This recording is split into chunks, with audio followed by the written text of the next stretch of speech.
APBN 2017 itu mencapai 2080,5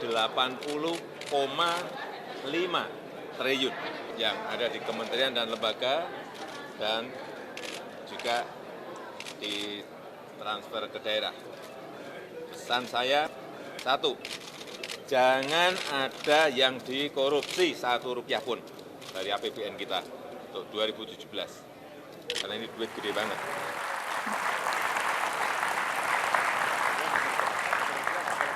Rp2.000 triliun, 2.000 lebih triliun anggaran APBN. Jangan ada Rp1 pun yang dikorupsi. Itu kata Presiden Jokowi. Realistis tidak sih?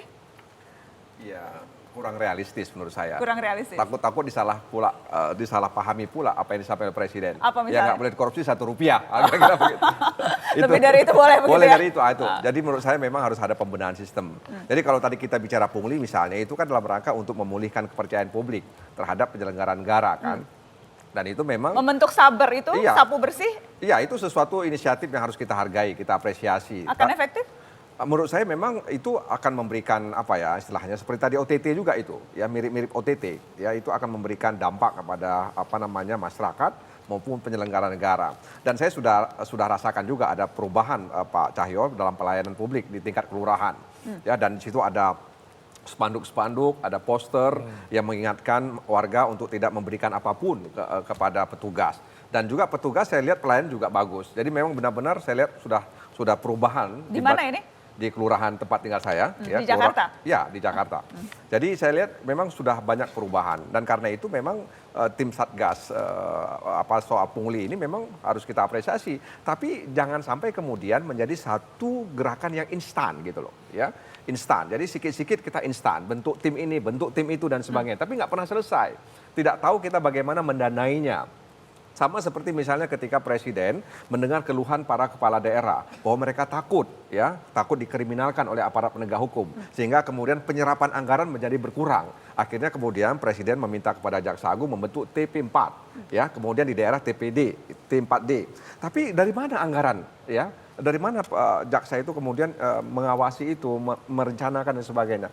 Nah, saya pikir memang ketika Presiden kemudian meminta ini diawasi, tapi juga negara juga jangan lupa, jangan abai untuk membiayai ini semuanya begitu. Kalau enggak nanti terjadi ya deal di lapangan sehingga kemudian ya apa yang kita inginkan tidak akan pernah terwujud gitu loh. Tanggapan Anda Mas Uceng?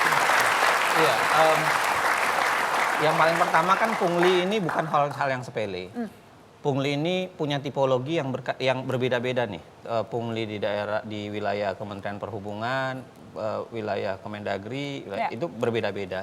Yang ketiga, pungli ini sejauh mana magnitudenya bisa dipikirkan oleh bagaimana memberantasnya. Misalnya kalau pungli di wilayah perhubungan, misalnya kalau orang truk kelebihan muatan, itu kan berkaitan bukan hanya sekedar pada polisi di sepanjang jalan yang mengatur itu, tapi berkaitan juga dengan Kementerian Perhubungan khususnya jembatan timbang misalnya.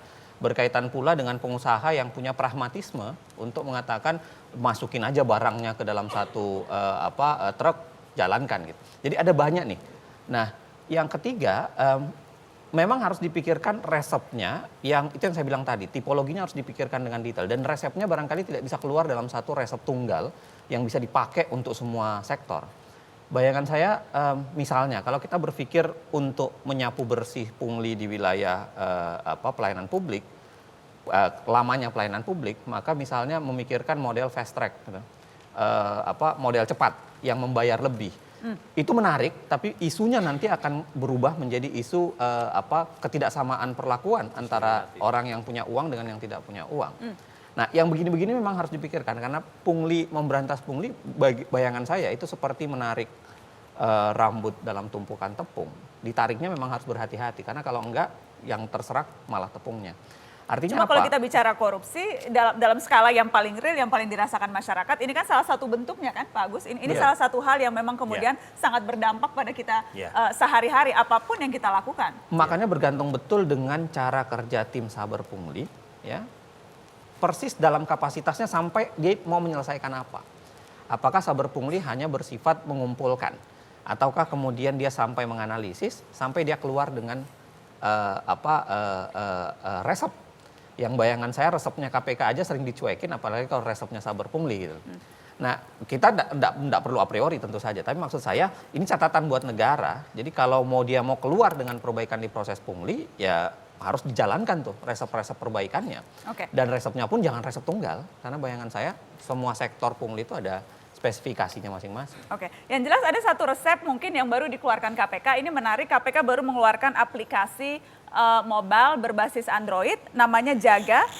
Kita bisa ikut langsung berpartisipasi lewat Jaga, seperti apa itu saya minta nanti Ketua KPK langsung demonstrasi. Setelah pariwara kita akan bahas Jaga sesaat lagi.